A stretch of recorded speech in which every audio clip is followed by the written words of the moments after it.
A sociedade nada mais é do que pecadores, julgando outros pecadores por pecarem diferente.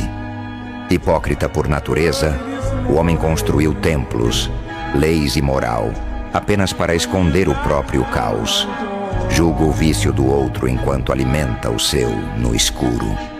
Aponta o dedo para aliviar a culpa e chama isso de virtude.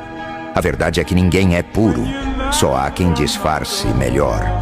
Por trás da moral e dos bons costumes, existe o mesmo instinto, o mesmo desejo, a mesma podridão, apenas com nomes mais elegantes.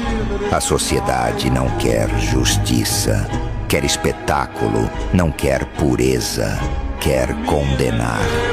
No fim, todos se lambuzam na lama. A diferença é que alguns fingem que é perfume,